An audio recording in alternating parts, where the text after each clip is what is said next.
Good evening once again. Welcome to the Bag Ladies Show. And we're cheerleaders for compassion, and Woo! we want to get everyone involved. I'm an old cheerleader, You are? going way back, going way back. But now I tell people I'm a cheerleader for other causes. Perfect. I was never a quote unquote cheerleader. However, I like the sound of that. Cheerleading for a cause. Yes, so that's what we're doing. And we're selling bags in order to raise money for projects that help women around the world and just getting people into their gifts, getting people into their purpose. And we are so glad that you've joined us once again. We're having lots of fun, and we hope that you are too. Yeah. And I haven't introduced my beautiful co-host and daughter, Shauna. Well, hello. Yes, and Good to be here again. And you were quite the athlete, so I cheered for you as well on Well, the softball field. Hey, cheerleading is one of the most athletic things out there. It's very athletic. And back when I was growing up, it was always like, oh, you're a cheerleader. I'm an athlete. And it's like, no, We're actually, both athletes. yeah, cheerleading is one of the hardest, most athletic things I've seen and tried, and yeah, absolutely. Yeah. So it's not easy, and it's not easy being a cheerleader for the underdog and for the outcast and for the marginalized. But wow, it's very fulfilling. Oh, it's so fulfilling. So we hope that you join our cheerleading squad to help women around the world. One of our projects that we have done for quite a few years is called the $400 House.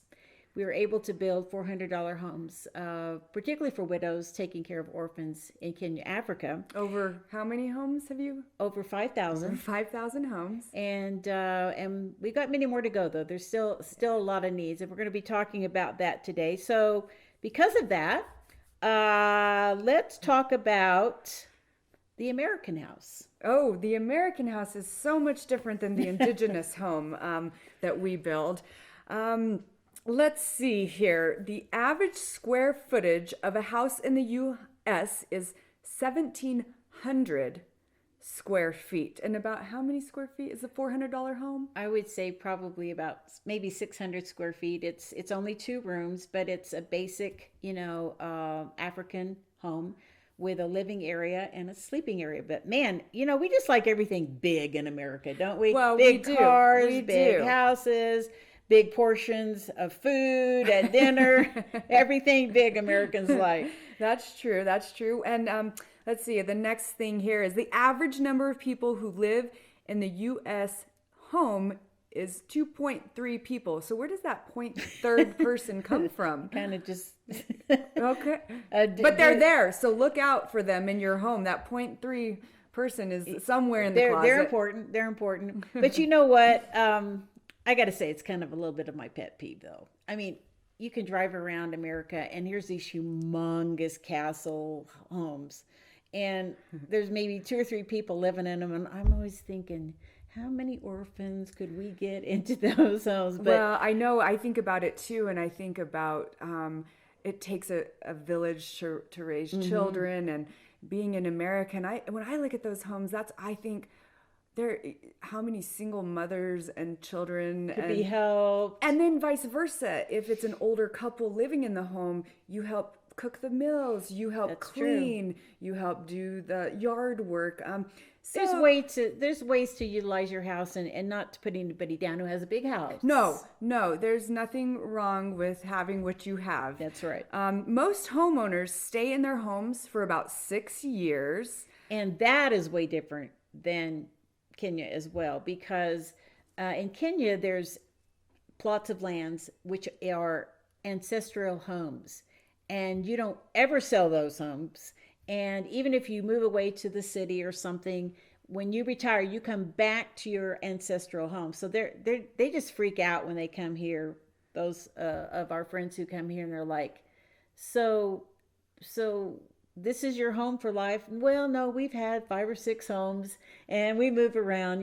It just doesn't translate. It doesn't make sense. And the other thing that's really amazing about the $400 house is the roof that is put on is tin.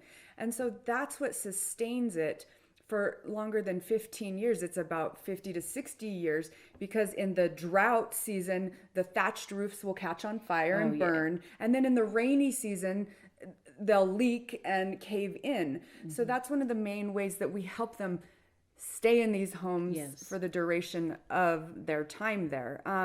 There are about 300,000, items in American homes. 300,000. It's crazy, because I was just talking with our cameraman Arthur about this, and we were talking about a minimalistic lifestyle and how we have so much stuff and so much junk. And what I've learned throughout the years, if you don't love it, even if it's your can opener, if you just don't love it and it doesn't bring some kind of quality or satisfaction to your life, you get rid of it, because all that clutters up our brains, our mind. 300,000 items. And when you go to move and you're putting all that stuff in boxes, you realize, how did we get so much stuff? I got this funny story. There's a lady, I don't know if you remember, she's used to live across the street from you. And every Saturday she had a garage sale.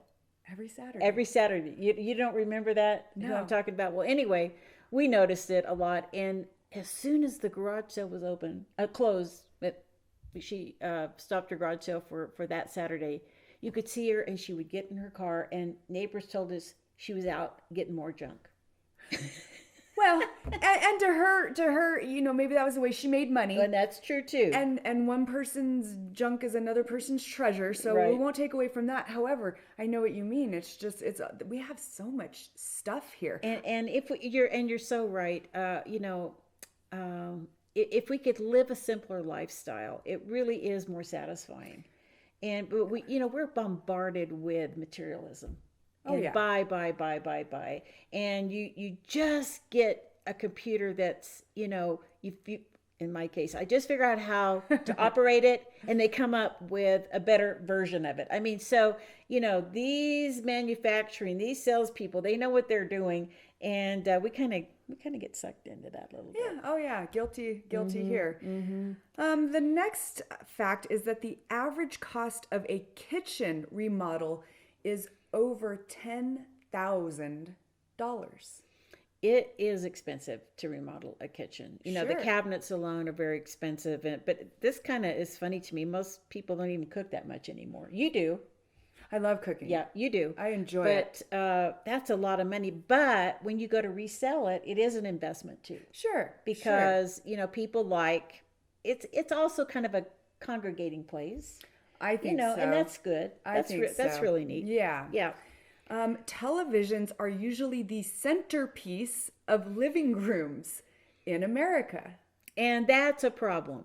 Not that they're a centerpiece, but that they consume our lives. I think I read most Americans spend 7 hours a day watching television. It's so interesting. I stopped watching television about 6 years ago. I mean, I still watch some things. I'll watch things on YouTube, some Netflix shows.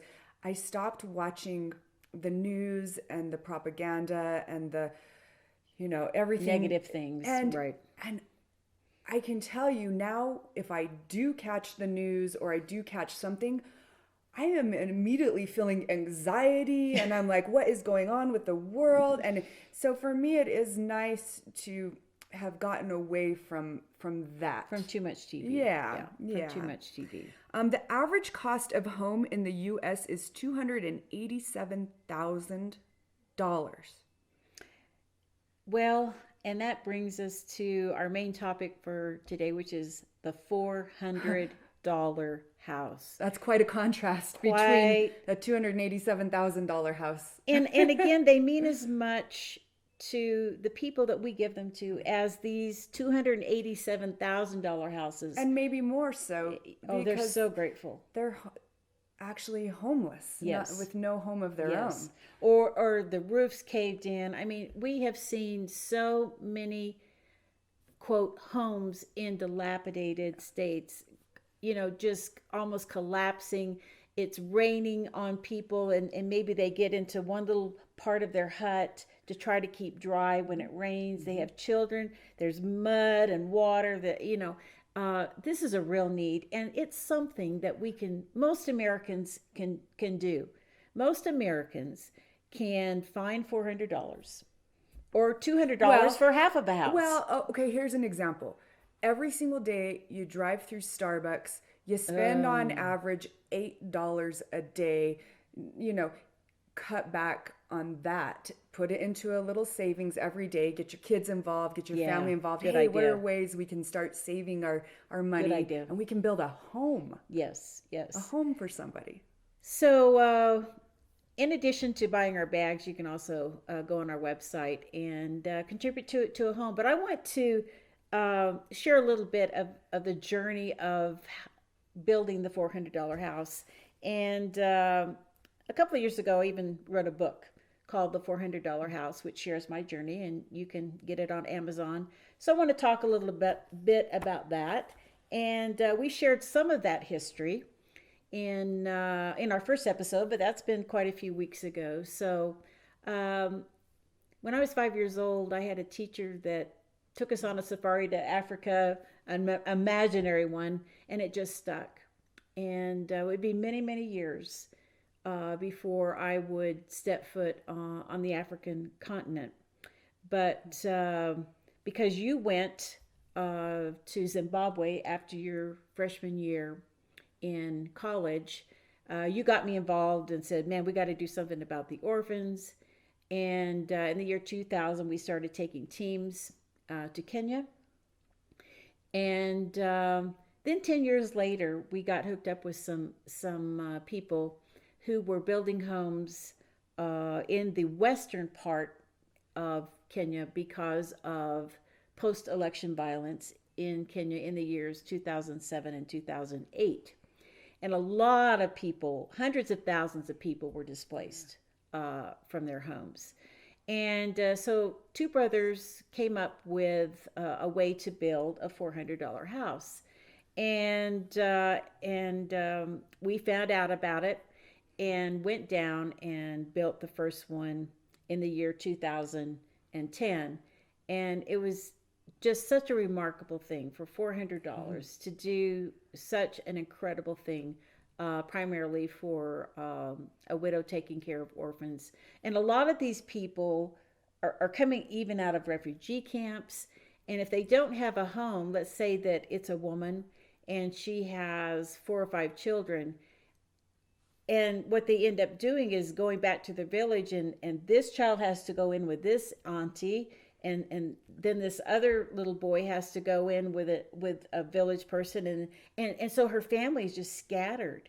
And then once we're able to build a home, then that mother can get all of her children back under one roof. Hey, being a mom and going through some hard things, and at one point not having a home for my children as well, not having your children with you is it's Oh, heartbreaking. it's hard. It's gut wrenching. It's It's gut wrenching, gut wrenching. and it's not safe either. Sure. In a lot of these instances, these mothers don't even know what's going on in the home where the child is. So it's really really you know it's just really really important. And after my first several years of going, um, I want to share this story because it involves you, and I think it's really important. There was a turning point. There was a turning point, and it happened one day when we were going through. We were visiting an orphanage, and the manager of the orphanage took me on a little tour. And at the end of the tour, I just happened to look over and I saw a little baby girl being lifted out of a crib by a caregiver, and she was just emaciated and teeny, and you could see her bones. And for some reason, I said, oh, "What is her name?" And she said, "Well, she was brought in. She was really just left on the doorstep of the orphanage last night." And so this morning, the staff got together and we named her Shauna. And I was like, Shauna? That's like an American name. Yeah, we wanted to kind of give her a Western name. We just thought it was a cute name. And I said, well, how do you spell it? And she said, Shonna. And it just hit me because, you were, I just imagined you as a little child being in that situation, and it just broke my heart. And it was just a turning point. I had to do something about the little Shaunas in the world, because that could have been my daughter, just as easily. So it was a big turning point. And then after that, I remember, I want to read an excerpt from the book. When I came to Kenya, I was comfortable living inside a cocoon of self-imposed callousness, worshiping an idol of ease and enjoyment. I had chosen a life of pampered privilege, settling for an existence of shallow purpose. When I left, I was broken by a lifetime of careless apathy and heartless indifference. I had neglected the poor and the defenseless, only to find myself in a spiritual poverty of my own making. Africa had messed me up. I could no longer plead ignorance. I could no longer turn my back on a world racked with senseless suffering and nauseating pain. I had to do something. I had to go back. So I had to go back, and as we've been talking about, we've been so fortunate to go back so many times and to build these $400 houses. So I want to talk a little bit about that. People always ask me, well, how do you decide who gets the house?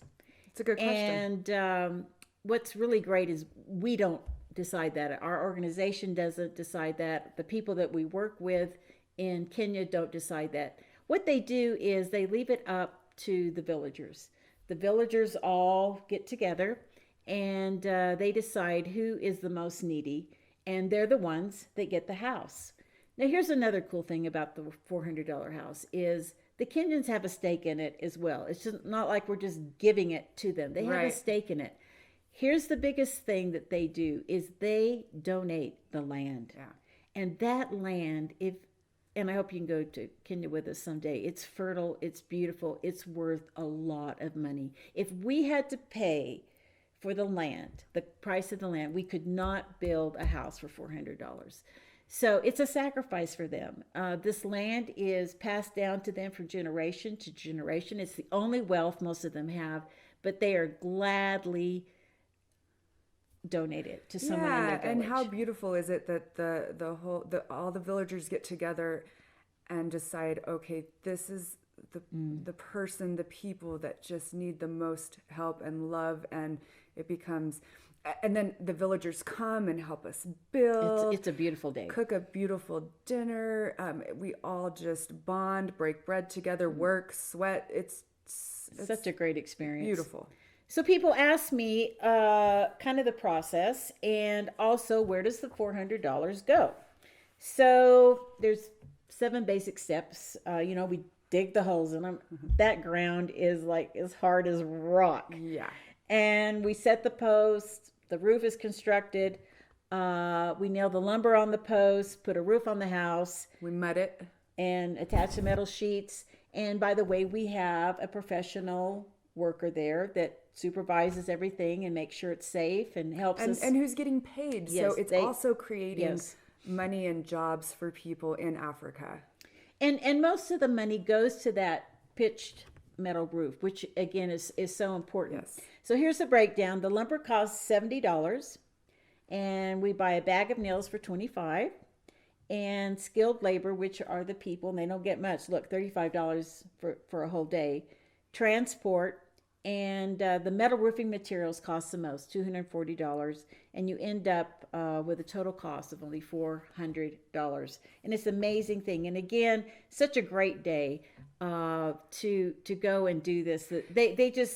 They see the vans coming, and they just run out, and they can't imagine in their entire wildest dreams that Americans would leave the promised land, leave the comforts of America, and come there to a village in the middle of nowhere where no one knows who they are, sometimes much about even their tribe, and do something like that for someone. So they're so deeply thankful. And also, you don't have to build if you go with us. because some of our people play with the children. Some of them do a little day camp with crafts and with games and treats and all kinds of fun things. They love soccer balls, which they call football, and we take those. So some of our people work with the kids, and it means so much to these mothers. They've never seen somebody come and throw a fuss over their kids like that either. And one of my favorite things that we've done over the years is the washing and the massaging Yes. of the mama's feet, and just loving on them and loving on their children.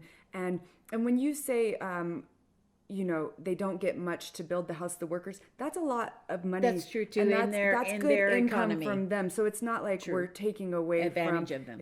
No, not at all. However, that's one of the funnest days, is building the house. And like you said, wherever your gift is, you can get plugged in that day. You don't have to build. There's so much opportunity to just hang out and love on these people. And that is so important. And we spoil the women. Most of them never had a manicure or a pedicure or, a back rub and Shauna has a background in massage. So she helps us do massages with oils and creams. I mean, we just pamper them, and They deserve it. It's something they will never, ever forget. Plus, at the end of the day, they have a safe, warm roof over their heads. And it is such a great thing. And we just hope that many of you today will give to the $400 house and be a part of something very, very special. Shauna also mentioned something is that they want to cook us a feast. Oh man! At the end of the day. And it always blows your mind, because there's hardly any money, and they all pull together some rice, some beans, a chicken, which you don't have meat very often. That's like for Christmas. And the bread, chapati, and it's this big feast, and they insist, and you eat it, because it's the kind thing to do, and they've given it out of their heart, and we always feel so bad, like, that's so much money, you don't need to feed us. Look at us, you don't need to feed us. Right. But it's their love language giving back to us for the gratefulness of what we've come to do. And it means so much to them, and it does cost them a lot of money. And I remember a story, one lady that we built for, she was blind. And she was the poorest of the poor, and she wanted so badly to do something for us. She had one duck to her name. One duck. And she had one of the village children go and get that duck. And when we sat down to dinner, I just it moved me to tears that she gave her last duck because of what we had done for her. So such an amazing, beautiful experience. And we hope that some of you will go with the Bag Ladies even this summer to experience that $400 house. And again, our bags that we sell go to build some of those. And you can also make, just an outright donation. And so let's show a few of our bags. Well, I've got one right here. Oh, I've got a pretty blankety bling blang blangy. I mean, that's fancy. That is one of our top sellers. This little cute little bag. And look at it. It's got the zipper inside. It's a little pleated, kind of a little pleated. Yeah, I mean, that's a fun little... Very, very popular bag. Cute. And you can get that at thebagladyshow.com and go to our website and our store and get that. And I've also got a little bag here. Right here. Don't mind me. It's just right in front of my face. This is a very cute little bag, a Steve Madden bag. And again, very simple, but I always like this because I can put my cell phone and my keys in I like the little orange contrast color. I do too. And just a very, very simple purse, but it's made out of really nice material. And you can get this one on our website. Yeah, and so if you're thinking of birthdays or there's holidays coming up, there's somebody in your life that you want to get a special gift Your for. BFF. Yeah, you know, it's nice to also say, hey, in this bag helped a woman, it helped a water project, it helped a $400 house. I mean, these gifts are more than just something in your hand. They go Yes. so much further. And again, it's something that you can, you know, you get to have a purse, a nice handbag, but when you buy from the Bag Lady Show, you're also giving to a cause. And so we know that many of you have already done that, and we want to thank you for that. And we're going to have a little drawing right now. Oh, Yes, we are. Let's see. Yes, let's see who's going to win a little prize today. All right, let's see. Let me pick out one. And the winner of today's prize is Ginger Roberts of Fort Worth, Texas. Thank you, Ginger. Ginger, thank wow, you. let's see what Ginger's going to get. Okay, Ginger. And Let's maybe see I what have you a get. sample here. We'll see. Oh, these are my favorite. You get a handmade African tote bag. Oh, let me get that. Hold on just a moment. And ooh, whoa. this thing wow. will carry That's gorgeous. a lot. Look at these colors. That's pretty. I mean, this thing will carry, and a lot of people use them for beach bags and diaper bags, purses, bags, anything. That is They're beautiful. so cute. They're just so beautiful. Love and it. here's the cool thing about this bag. It gives employment to a woman. Exactly. And so that's what we love about the African bags, is that they do help women put food on the table. Well, we talk so for their many children. times about, okay, it's awesome. We're building these homes. And then what we came to learn was, well, now how are they going to feed themselves? Right. And how are they going to get water? And so we've added on so many more projects to the $400 house. However, that's where it all kind of started. It's the basic, you know, you have to stabilize people with a home. And then from there, in the third world countries, they need water. Because where we work in Kenya, an important thing to note is that if you have water, there's a growing season. I mean, these people, there's so many vegetables that can be grown, but if there's water, there's enough to feed their families and enough to sell. Then you began to get this economy going. And then the third thing is education. Oh, yeah.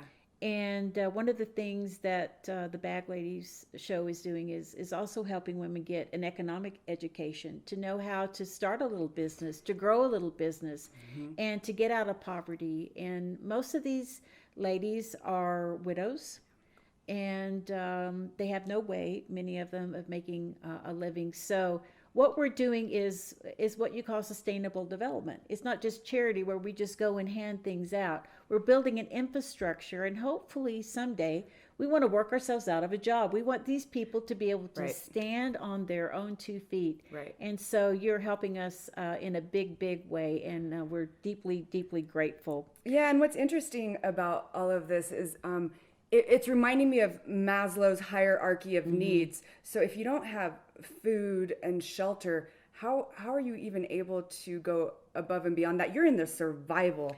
And I hear a lot of people in America even saying, oh, homeless, taking money from the government, go get a job. If I was sleeping outside behind a dumpster, I wouldn't even have the energy or the desire, the way I smell, the way I look, to go get a job. So these basic needs are the first level. And then you go on into the training, the education, like you said, to become a sustainable model. Yes. And that's what we're really, really working towards. And it's so important because people don't need handouts. No, they don't even want them anymore. They want to be empowered, and we want to Exactly. empower women to be able to take care of their own families and to be able to stand on their own 2 feet, and to be able to, from an earlier broadcast, create, own, and grow. All of these things you're helping us to do whenever you buy a bag and or help us build homes and do projects. Yes. Well, let's see what our famous quote of the day is. It's by Booker T. Washington, and it is, those who are happiest are those who do the most for others. And we hope that everyone will go out this week and do something for others. And there is happiness with that, there is joy. And we just want to encourage everyone, whether it's in your backyard, whether it's in Africa, soup kitchen, it Hey, doesn't matter. get to know who your neighbor is. And start there and start baking cookies here and there, or you have an extra meal or That's right. We don't even know our neighbors. I know. Start simple, start small, find what you love to do, and then just apply it. That's right. Before we close, we always like to say, buy a bag, help a cause, and change a life. And I just want to close with something a little different, and that is that Kenya changed my life. And when you give, when we say change a life, it could be that life is yours, is your own, is who's going to be changed the most.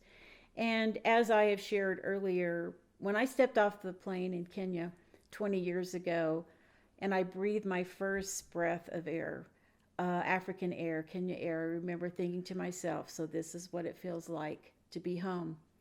And I've given my life to Kenya, but I found my life as well. So as we close tonight, we're going to close with a video. I am a musician by trade. Yes, you are a great musician. 20 years singing, writing, and recording. So I wrote a song about my love for Kenya and my devotion to Kenya. I will give my life to you. And you're going to see a beautiful video that was produced by this wonderful producer we have, who's videoing our sessions today, Arthur Louis. And the choreography is from Judy Mann and an incredible ballet dancer by the name of Tiana Weiner. You're going to enjoy this and be moved. And I want to thank you all again for joining us on the journey of the $400 house. And you can get it on Amazon. And please share this with your neighbor. And we want everyone to enjoy what we're doing, but to be blessed. And I really think this video is going to bless you. Thanks so much for tuning in. We'll see you next Thursday. Enjoy the video.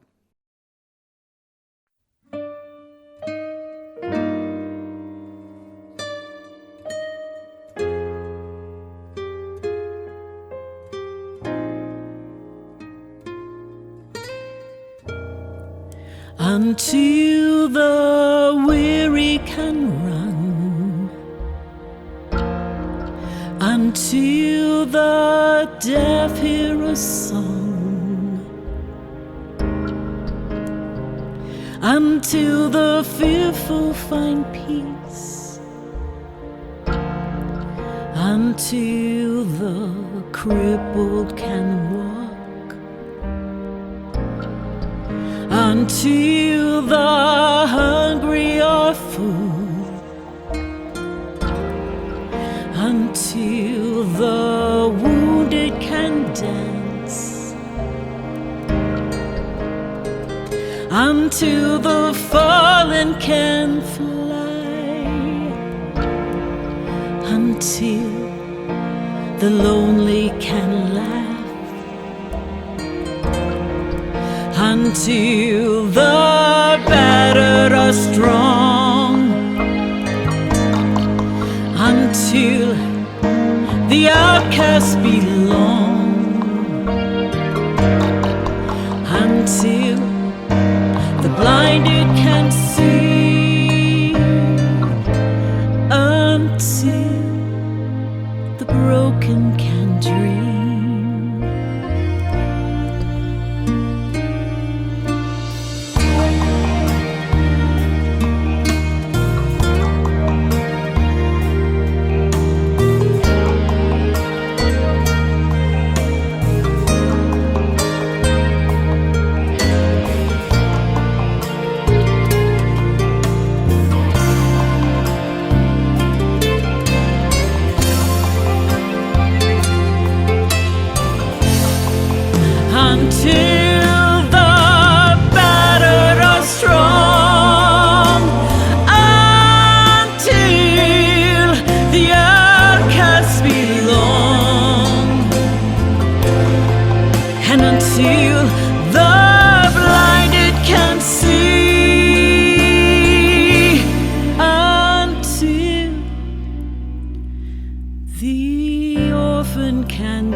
until the hurting are healed.